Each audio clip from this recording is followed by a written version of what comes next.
Daniels stretches it out. Touchdown. Oh, he came from his wide. Hey everyone, welcome back to In the Alley. My name is Cody. Glad you guys are back for another video.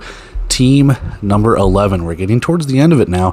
And we got to talk about the San Diego Strike Force, a team that has kind of broken out in the last couple of seasons, knowing that when they kind of first started out, they were kind of the doormat of the league, or one of the doormats of the league. So complete coaching overhaul in the last couple of seasons, bringing in a lot of veteran talent, and it has really paid off to the tune of, well, not necessarily championships, but almost the next closest thing that you can probably get to. But we'll touch on that in a minute.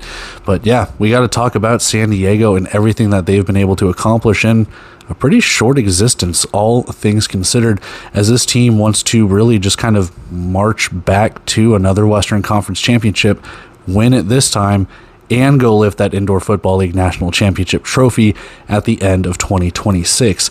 The talent can be there. The coaching is there. Can it all mesh together and finally get this team over the hump? They can lift that hardware and finally call themselves Indoor Football League National Champions. Let's go find out, man. There's a lot to talk about. You know how we do it. If this is your first time here, welcome in. If it's not, here's a team you want to root for, man. I mean, out of all of the teams, this one might be the most poised and ready to win a championship.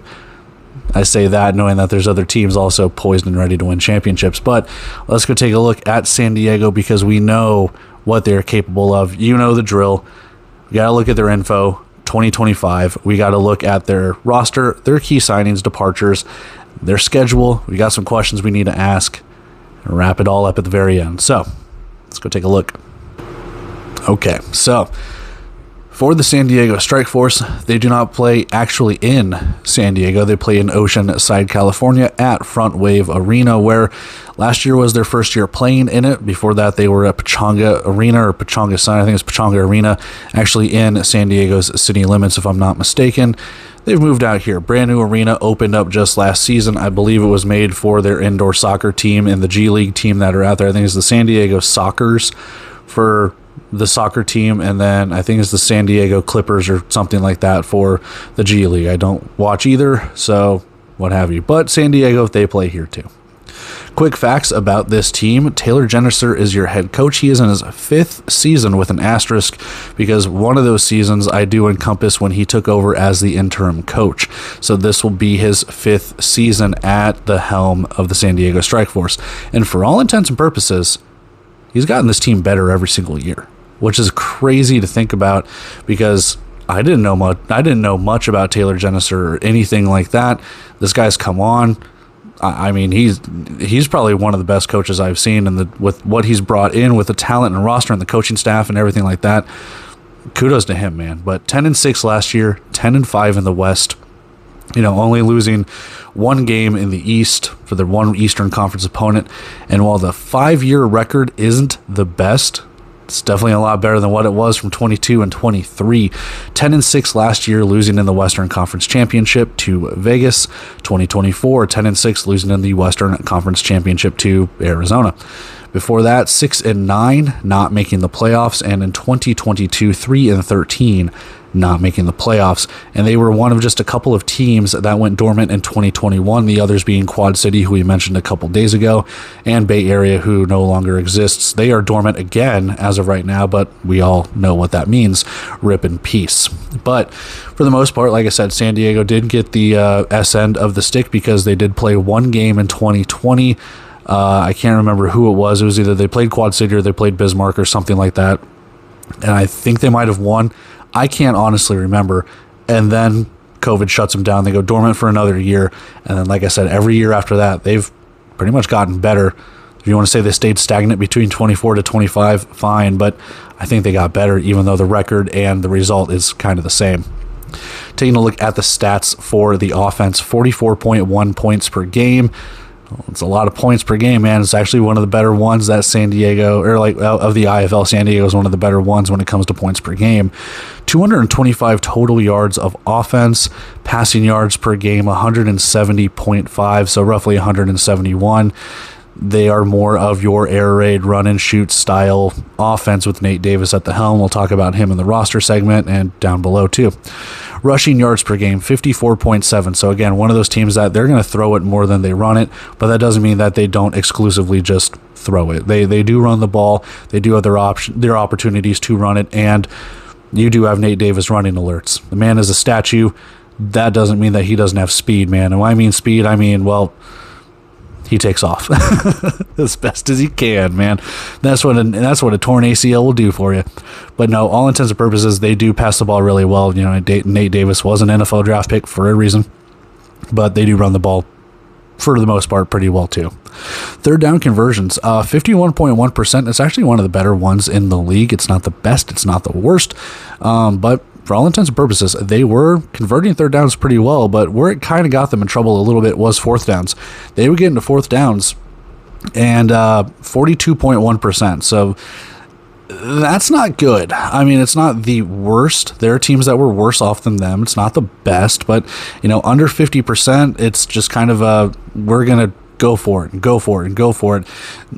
I wouldn't want to put them in like the Detroit Lions category of them always going for it on fourth downs, but there were some times where we were like, why are we doing this? And it would work out. Sometimes it wouldn't. So, like I said, a little under 50% right there, 42.1. Like I said, not the worst, not the best, but kind of somewhere like C- range in a sense. Red zone percentage, 80%. So again, not the best, not the worst. When they got into the red zone, chances were they were scoring more often than not, but not nearly as much as you or not as much as like a San Diego player, fan, coach, whatever would like them, or if you're rooting for them for the first time, not as much as you want to. So you want to see that number bump up a little bit. We'll see how it goes for 26.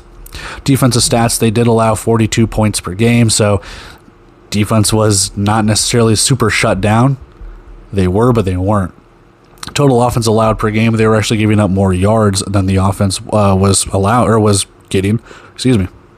Passing yards allowed 164.9, so roughly 165, and rushing yards allowed 74.3. So for the most part, like I said, the defense was one of these many bend but don't break style defenses where they would give up yards, but then the offense would come right back and score. And you did see a couple of these shootouts throughout the season where San Diego still won 10 games, but some of these games they did have to kind of come back, and other times where they did end up losing. So they went 10-6. They won more than they lost, and while they might have given up more yards than they gained, they still won. So 22 takeaways, that's kind of a caveat with this too.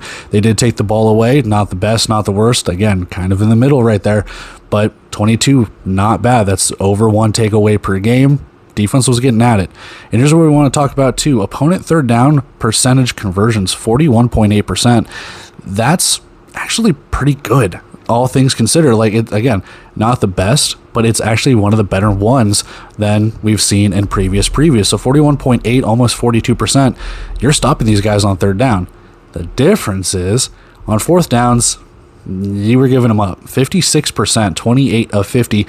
When you got them into fourth downs, and again, I don't have it in front of me, the sheet of, fourth and ones, fourth and twos, whether it was, tush-push situations or whatever, they were giving up fourth downs more often than not. It's actually one of the worst ones in the league, if not the worst, but I think there might have been a couple of teams that were a little worse off giving up fourth downs, but for all intents and purposes, not great. So they were able to stop teams on third, couldn't do it on fourth. And opponent red zone percentage, 75%, 60 of 80. Not bad, but again, you want that number just a little bit lower. Again, it's not the best, it's not the worst. It's actually kind of one of the better ones, but there are some teams that actually had better red zone defense than San Diego when it came to that. So taking a look over to the special teams on the right side, 14 of 28 for field goals, 50%. Like I said, I've said in every preview, or roughly every preview, you don't know where they're kicking it from. I don't have it in front of me right now, but some of those glorified punts, long field goals, we know Ernesto Lacayo has a leg to him, and hitting 14 of 28, 50% in this league, as I've said, with narrow goalposts, with kicking arrangements that you have, the ball and everything along those lines, it's really good.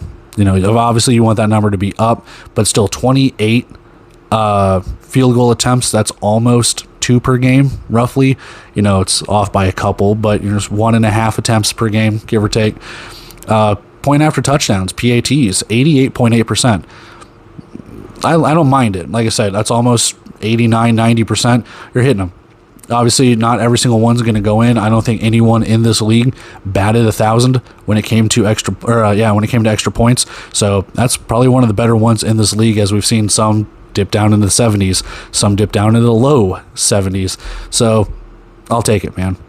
Here's where it gets a little dicey, though. Only 12.5 kick return yards per game.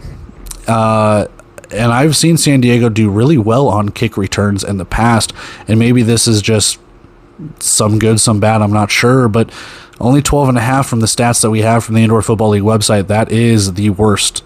You're not returning the ball that well when you have that opportunity to, and kind of shows there. But for all intents and purposes, again, the offense was able to kind of keep it in, scoring 44 points a game. They were able to move the ball downfield. They did block 5 kicks, which is kind of par for the course. And we talk about our top individual returners, players that are signed on for another season that played for San Diego in some capacity last year. They might have split the season or played the entire one, including quarterback Nate Davis, running back Edward Vander, wide receivers Dallas Daniel, Shane Hooks, Arthur Jackson III, Javian Lofton Wilson, and Jalen Sample. Offensive lineman Jake Sines and Jalen Booth. Defensive lineman Wallace Cowens, Karat Garland, Afanye Maije, Jackson Cravens. Linebacker Roy C. Defensive backs Tariq Lewis and Elijah Reed, and your kicker Ernesto Lacayo, the most interesting man in the world. Now you look at that, every single position has a player returning from San Diego last year. That is insane. We'll take a look at the roster literally in just like 1 second, not literally figuratively in 1 second, but you know what I mean. We will take a look at that because it is insane what they have brought back. Representing the Strike Force, last but not least, head coach Taylor Jenniser, running back Edward Vander. I could have put Nate Davis here as your cliche, but I wanted to spice it up a little bit. Edward Vander gets the look over here just because, look at that, man. And finally, linebacker Royce C., who earned second team All Indoor Football League honors. And with that, we need to go take a look at the aforementioned roster, your signings and departures, your schedule, questions, everything else. All right, let's talk San Diego Strike Force roster. And you see the amount of times San Diego Strike Force appears on that right column. It's too many, man. They retain so many players and they bring in so many players. This team is a damn force for 2026. We started off with the ageless wonder, Nate Davis, back for another season. He has been in the Indoor Football League for 5, 6, 7, 8 years now, something like that, all the way back to the Duke City days when they joined from the CIF, got traded over here.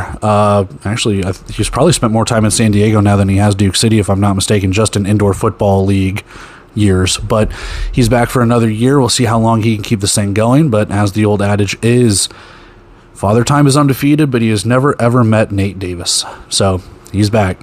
Backing him up is Davis Black, 6'5", 230, out of California, Pennsylvania, of the PSAC. Yes, the PSAC, Pennsylvania, whatever in D2, but yeah, the PSAC. But he will be the backup. We'll see how many they kind of rotate through because Rudy Johnson's no longer here.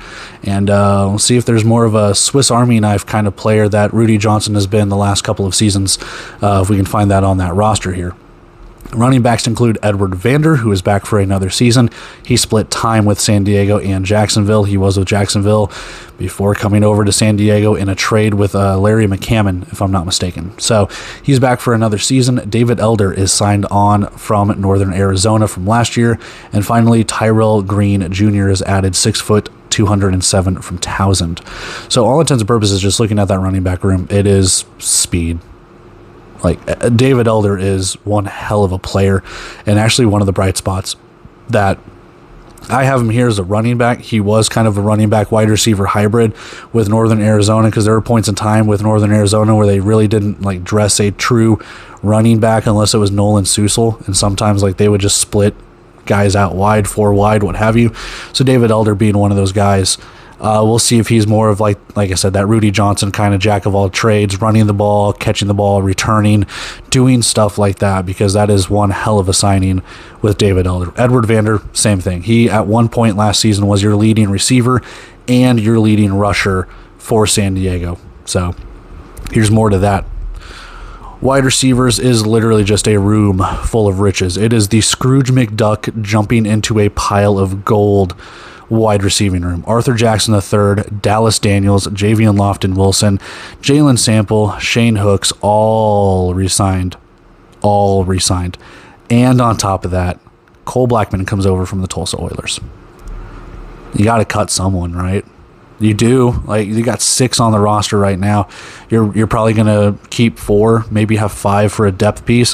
One of those guys is gone, man, and it sucks to see because all of those guys have provided something at one point or another for this team, and it's except obviously Cole Blackman, but I'll get to him in a second. But for the 5 guys that have been there, they've all kind of gone off at multiple times. They've all had like a game or two to themselves, but they have played really, really well. And Cole Blackman needs no introduction coming from Frisco and Tulsa. I mean, the guy, he was sometimes a one-man wrecking crew in the wide receiving core in Frisco, playing opposite Jerminic Smith, doing that there, and then doing it over in Tulsa as well. So having him come over here, crazy. It's just a crazy, crazy wide receiving room. You get your pick of the litter for Nate Davis to throw to.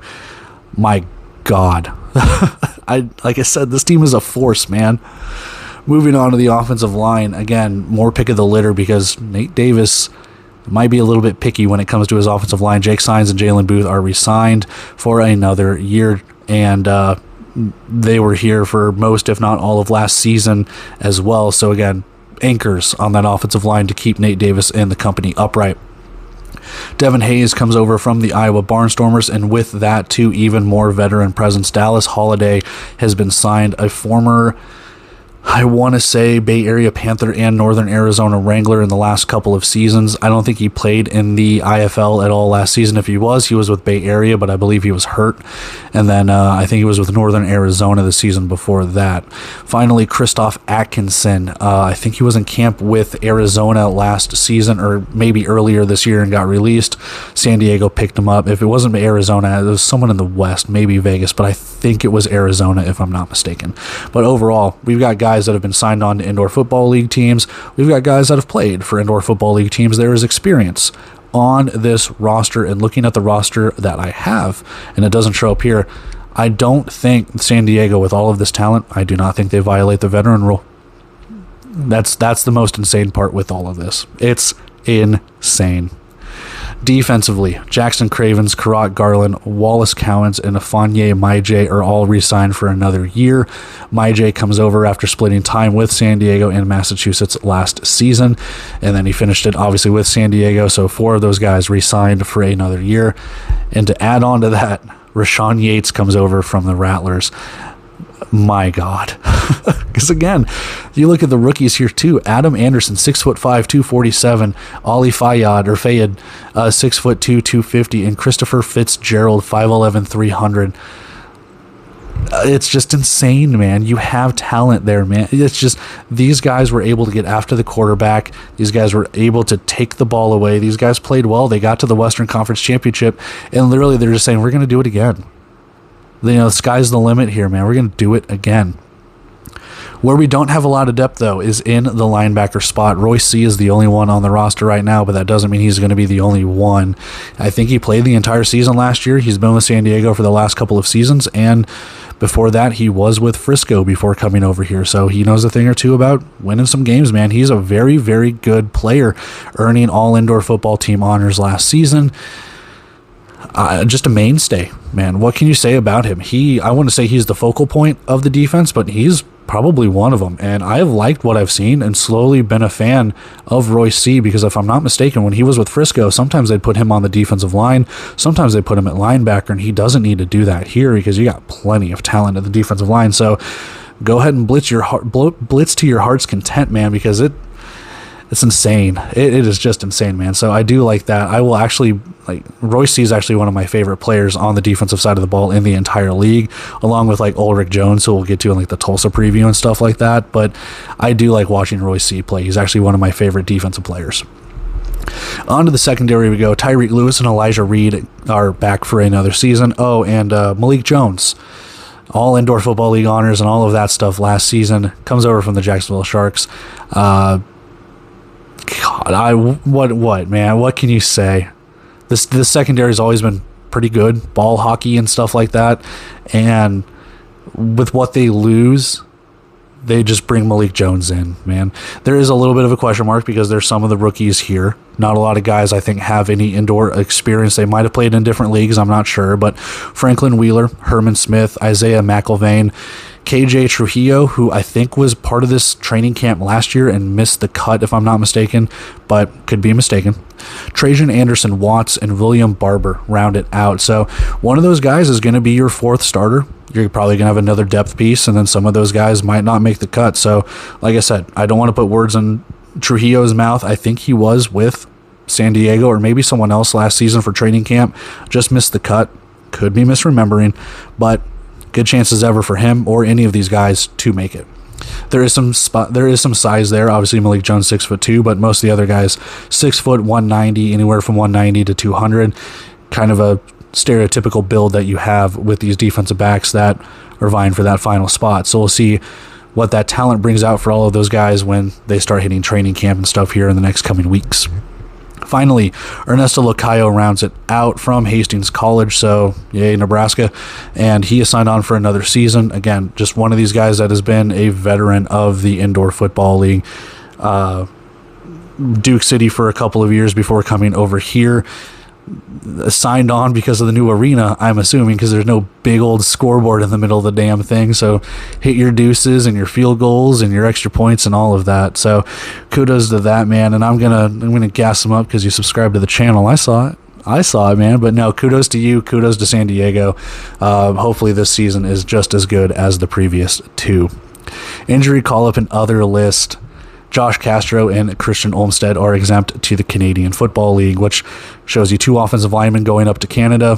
They're proving their worth if they're protecting Nate Davis. Teldrick Ross is exempt to the United Football League. Uriente Davis and Edward McClendon are refusing to report. And on league injured reserve is Jericho Flowers, Guy Thomas, Draco Statham, and Trayvon Van, which I think Draco Statham is in the NAL with a different team right now. I'm not sure, but some of this stuff can get kind of wishy-washy as other leagues start to kick off, and we're starting to get more concrete like transactions and 25-man rosters and cuts and everything along those lines. So there you have it for the San Diego Strike Force. When it comes to their roster, we need to go take a look at their key signings and key departures, their schedule, 3 questions, and get out of here. All right, so key signings, key departures here for the Strike Force, and we'll start with the key signings as we do offensively. As we do, I'm going with Edward Vander, and my reasoning here is because of his dual threat ability. And while the numbers don't necessarily pop off the page, what I like here is he is able to catch out of the backfield. The numbers don't pop off, but still 6 receiving touchdowns, splitting time between 2 teams, knowing full well that you are not going to be the leading receiver, but looking at the stats of the players that returned and everything like that from last season to this season, Edward Vander is the third best returning in terms of yardage receiver. So 381 receiving yards on 33 catches and 6 receiving touchdowns. That is better than Jalen Sample, which Sample didn't have a good sample size, no pun intended.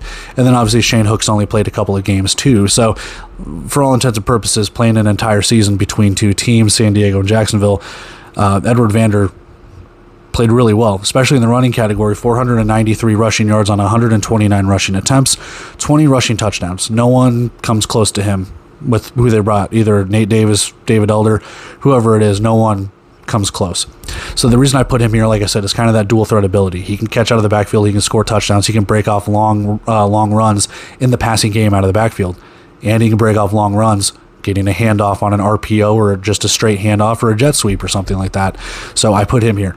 Yeah, I could have put Dallas Daniels because he scored a lot of touchdowns. He caught the ball quite a bit and played the entire season. I could put Cole Blackman here for what he's done, all encompassing from Frisco to Tulsa, but I do like Edward Vander. I do like what he's capable of, and we'll see what he has in tandem with David Elder. Does he have roughly the same stats and share that workload, or what happens? So I am interested to see how that goes.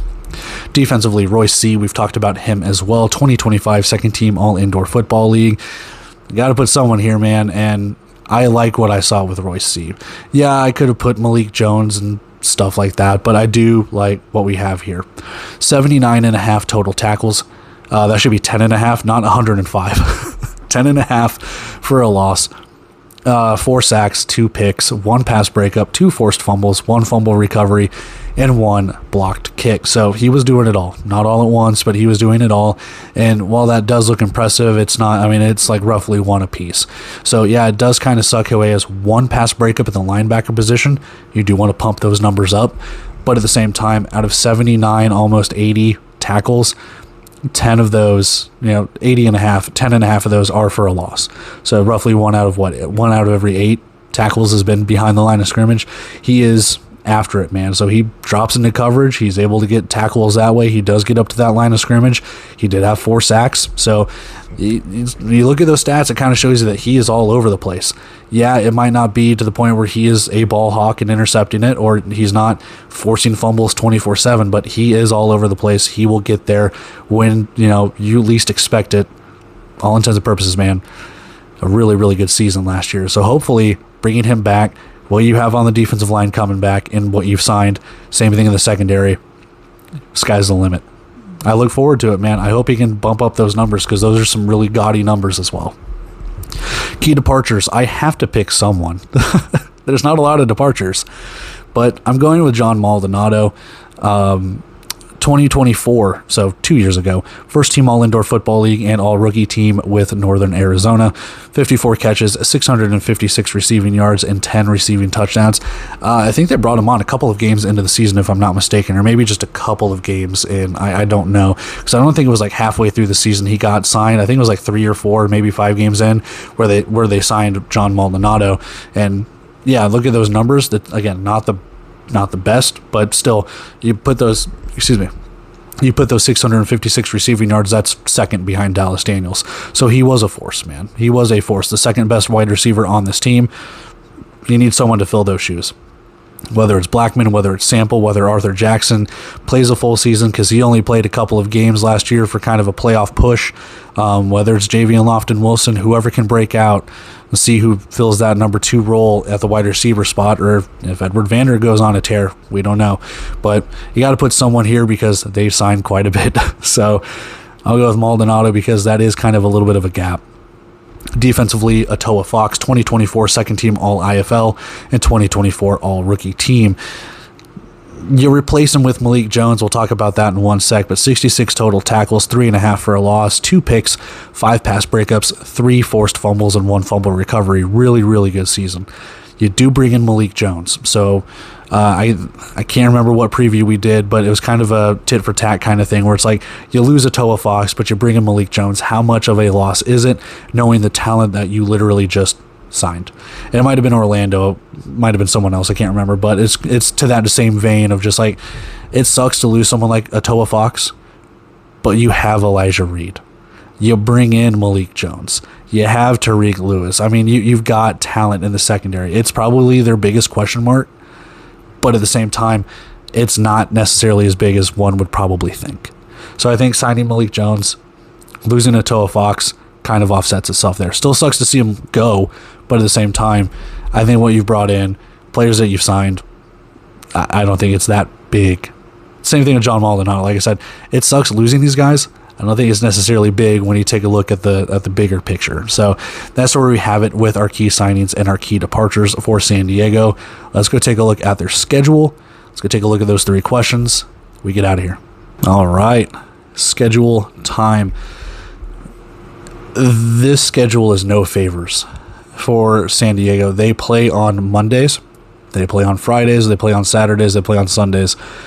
That's arena availability at its finest, baby. And there's supposedly another team in another league coming in at that same arena.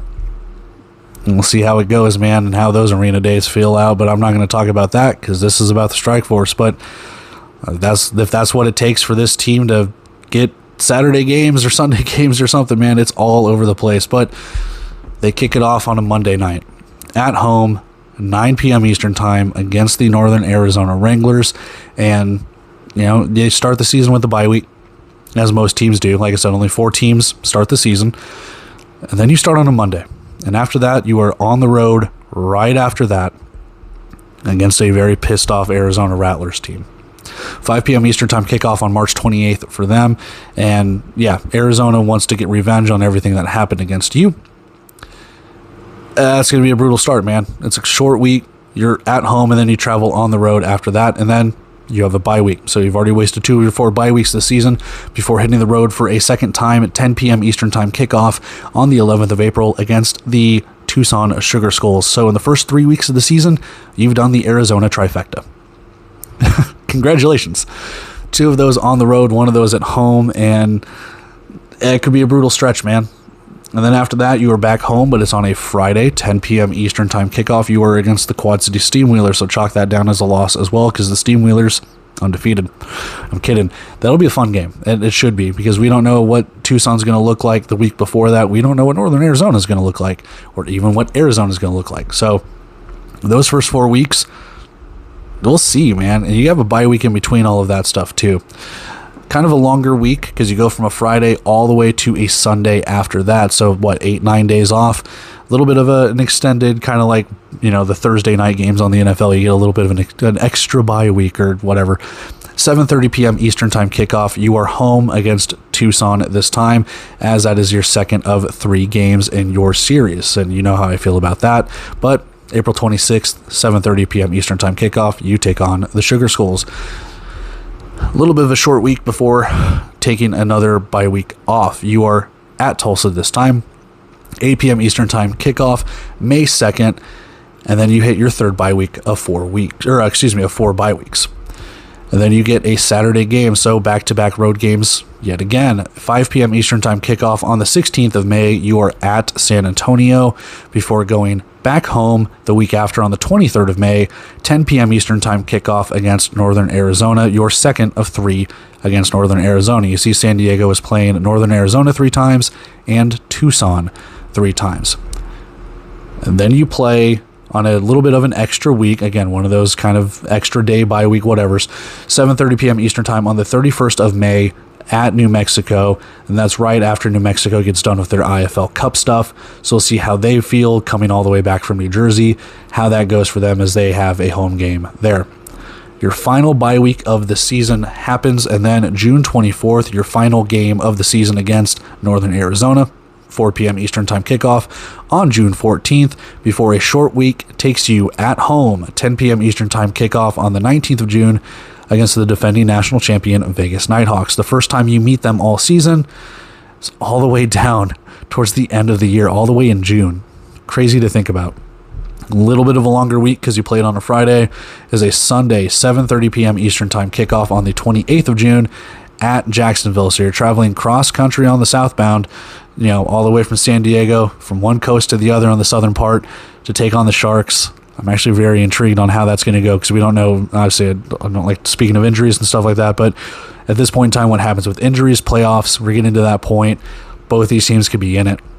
And speaking of that, a week after that, on the 6th of July through the July 4th holiday, 9 p.m. Eastern time on a Monday night, home against Arizona as you round out that home-and-home series with the Rattlers.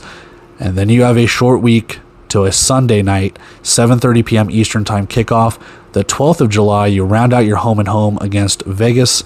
A little bit of a short week after that as well, taking on New Mexico at home, 10 p.m. Eastern time on July 18th. And then yet another little short week, quote-unquote, 10 p.m. Eastern time kickoff as you finish your 3-game series back at home again on the 24th of July against the Tucson Sugar Skulls. And this is what I wanted to kind of talk about. From the 6th of July until the end of the season on the 24th, you play 4 games from the 6th to the 24th. That is 18 days. You play 4 games in 18 days. And yes, 3 of those are at home, so you don't have to travel that much. But still, how brutal is that when it comes to 4 games in 18 days? That is just incredible to me.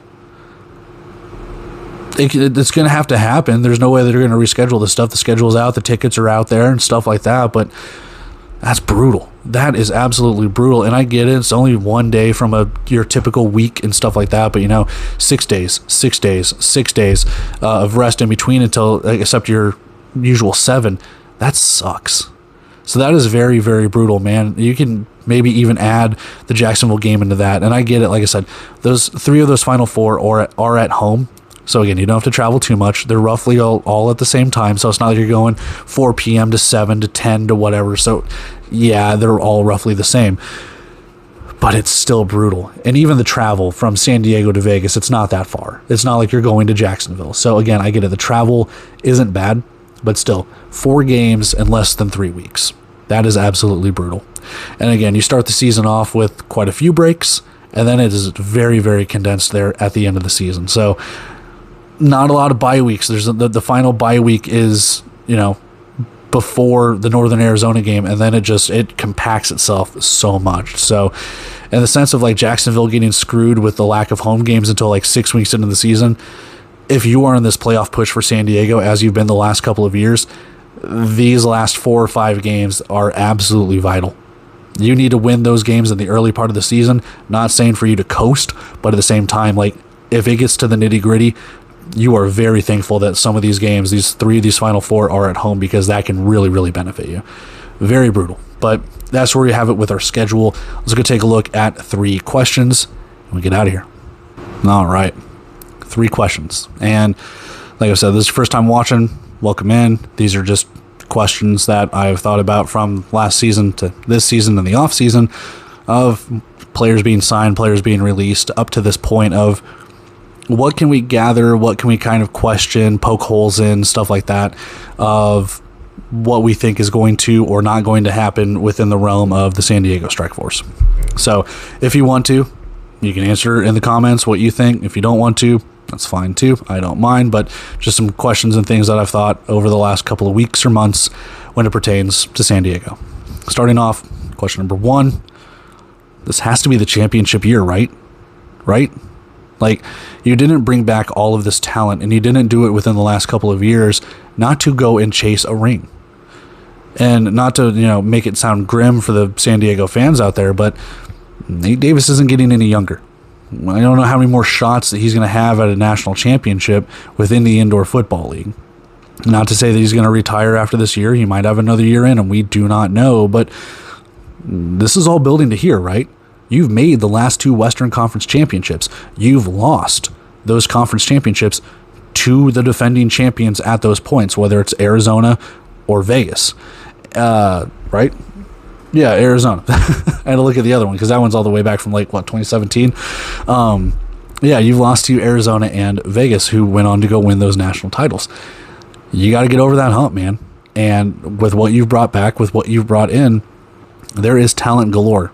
We just looked at it a few minutes ago. Wide receivers, there's not really any rookie. Running backs, you're probably not going to carry a rookie unless, David Elder or Edward Vander drops to a wide receiver spot, something like that. On the defensive line, you may carry a rookie or something like that. I don't know. I don't know how the cuts and stuff are going to happen, but there's so much veteran talent there that is the path that they've kind of chosen over the last couple of years. We don't mind bringing in a rookie every now and again. I mean, look at what Javian Lofton Wilson or Shane Hooks or whoever has been capable of doing. Same thing on the defensive side of the ball as well. But for all intents and purposes, it's a very veteran-laden team, and it has been. This has to be the year, right? They've got to get it done this year, right? Is it championship or bust for San Diego, which is insane because they haven't even played for a championship. It's not like Arizona, whose won titles not just in the IFL but in other leagues as well. Is it championship or bust? You can kind of say that quasi with Quad City too when I question them, because they've won AF2 championships, albeit a completely different team, but same name. Gray area there, but a completely different team, completely different league. You know what I'm saying? San Diego, it's different. They haven't made a national championship game. They've only had 2 winning seasons to speak of. Unless you count their 1-0 starter, 0-1 starter, whatever. I can't remember. I want to say they played Bismarck and won, but I can't remember back in 2020. Yeah, man, I don't know. It's got to be the year. I've got them penciled in a playoff spot. No doubt about that. You've got to make it there, man. You can't lose in the Western Conference Championship for the 3rd year in a row. You can't. You've got to get over that hump. So this has to be the year, right? Question 2. Is there too much talent? Yeah, I said it. Is there too much talent? Now, I am of the mindset, and again, this is how I would be a coach or owner, GM, whatever. I would like a mixture of veteran and rookie talent. You want to scout the rookie talent because you only are allowed 7 veterans on your team. San Diego's been able to find a way, or not a loophole or anything like that from the roster that I looked at. They don't have any threshold towards that veteran talent. They might be right up against that 7. I'd have to go take another look, but they are not. They're in no danger of that veteran rule. So, is there too much talent? I don't know, in the sense of there's only one ball to go around. Defensively, I think defense is fine. It's offensively. There's so much talent at the wide receiver spot, and I'm not trying to start drama or anything like that because I don't think there's any divas out there. But if someone's not getting their receptions, are they going to ask for their release? I don't think so. I think it's a tight-knit group, and I think with Nate Davis being, the head coach on the field while the head coach is actually on the field, and Taylor Jenniser, you know what I mean. The head coach in the huddle is what I'm trying to get at. I don't think there's any time for drama, man. Look at the tight-knit group that they've had in the last couple of seasons, keeping it all together with everything that they've done. I like what this team has built. I personally would add a little bit more rookies and see if I could use any of these guys as veterans as trade bait, especially if you're going to cut them. See if you can get some future considerations or something down the road where it's like, hey, if you sign that player, he's starting to pop off. We want him, whatever it could be. I'm not sure. That's for, obviously, Jenniser and that coaching staff to figure out. But could it be a case of there being too much talent? I would honestly say no, not yet. But you could poke holes and say there is. Because sometimes if there's too much talent, some of these guys ask for their release if they're not getting their snaps, if they're not getting their catches, if they're not getting starting time on the defensive line or what have you. So if they're able to squash all that, the sky's the limit, man. I mean, I don't know. I'm not going to say who's going to stop this team because Arizona and Vegas easily have their say, but there could be too much talent. I don't necessarily see it, but it is a question that I have thought about. Final question. Is the defensive line or the defensive secondary better? I would lean defensive line because you have to ask yourself the question, can the defense keep this team in games? And what I mean by that is, can they lock teams down?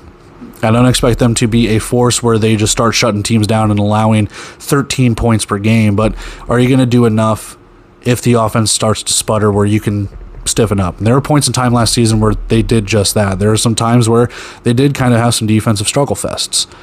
And there are some times where they did give up some points. And I think the defense, with another year under their belt, with the players that they've brought back, and then you look at kind of the secondary, it's a little bit more raw in terms of rookie talent than the defensive line is. But we don't know what cuts and everything that they're going to make, what trades they could potentially have, anything like that. So I would lean defensive line being better than the secondary right now. And I don't put linebacker in there because Royce C is the only one. So we'll see how that goes. But you ask yourself, what's the better thing on defense? I would say the defensive line, just for the sheer fact of who they brought in, who they've brought back. And you kind of have your pick of the litter of, can we get to the opposing quarterbacks? And I've mentioned this in other Western Conference previews, but when you look at the dual threat quarterbacks that you have in the West, Jaden Delora, Max Myler, Jerome Johnson, Ramon Atkins can take off and run when he needs to. I don't think he's necessarily too big of a speedster, but he can run. I'm not saying he can't, but at the same time, would I put him at dual threat? Yes, but more of a tendency to throw than a tendency to run, dare I say. So, and then obviously we don't know what's going on with Tucson, San Antonio. We don't know who's starting. It could be Collazo.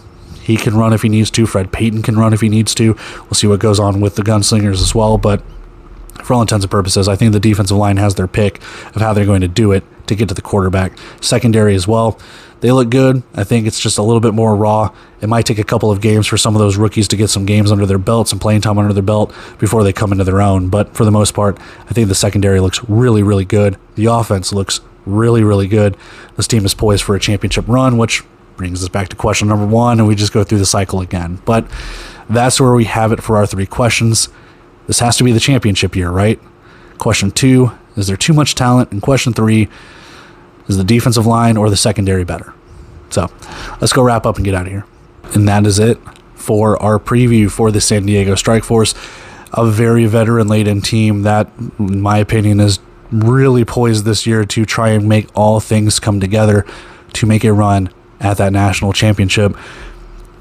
And with Bay Area being dormant, what a better opportunity than now to already have one of those teams out of the way that's kind of not necessarily stopped you because you've beat them, but at the same time to have one of the better teams, dare I say, out of there. I've already got this team penciled in the playoffs. It's that easy. There's obviously 6 other teams in the Indoor Football League Western Conference that have a say in that. I think that they can be better than 4 of those teams. So I have them, Vegas and Arizona, in. We know that at this point. I've said that in multiple previews. They have lost to Vegas and Arizona in back-to-back years as those teams have gone on to lift their own trophies. Is it San Diego's turn this time? I don't know. Part of me would say yes, because obviously we're doing the preview and I want to gas them up. The other part of me is I don't know if Vegas or Arizona or if any of these other teams in the West have the same amount or more talent that can pull the upset. And just as good as San Diego has been at pulling an upset or two, some of these teams could catch San Diego and do the exact same thing. You never know what happens in the playoffs. Crazy things happen, huh? Imagine that. Crazy things happening in a playoff game with San Diego involved. No, that never happens. But yeah, that's just where we're at. I think it's championship or bust, man. You're going to put it all together, play your hearts out. The end of the schedule looks absolutely brutal. It does. We touched on that. But I think by that time you should be close to having a playoff spot clinched at that point in time before you get into that gauntlet of 4 games in 18 days. And I do think, too, the talent that you've brought in and the depth that you have, if a player goes down with an injury, you have that opportunity to pretty much say next man up and not always have to rely on rookie talent, as there's a guy there that has played the game before, knows the system, knows the schemes, things along those lines. So whether or not all of that's true remains to be seen, but San Diego, for all it's worth, I think they're in. Now again, there's 6 other teams in the West and 7 other teams that are in the East that if they play them in the national championship game are going to give them their all as well too. So we'll see how it all shakes out. But now is the best time as ever, my goodness, for San Diego to strike force, pun intended, I guess, for them to go and make a name for themselves. They've gone 10-6 and lost in the Western Conference Championship the last 2 seasons. Can they go 11-5? Can they go 12-4? They've got a schedule that says that they have a chance to. The players that or the teams that they play, there's a lot of chances for quite a few wins here. So that's how it ventures out to be, man. We're going to call it right there. Love you guys for all of the support and liking, commenting, sharing, subscribing, all of that stuff. It means the world to me. We have 3 teams left to do after this, which is insane to think about. This is team number 11. So we have 3 teams left to do after this. The Tucson Sugar Skulls are up next. That is going to be a fun one to talk about, followed by the Tulsa Oilers and the Vegas Nighthawks, the defending national champs, as we round it out. And then I've got a video after all of this, playoff predictions, previews. When it comes to all of that, I will be going game by game, not in the video, on my own accord, telling and then showing, game by game records and stuff like that on who makes the playoffs, who's just out, things along those lines. But until then, that's a video for another day, topic for another day. For San Diego, that's what we have it. But I will catch you guys tomorrow night. We've got the Tucson Sugar Skulls to talk about. Until then, I'll catch you there. See you.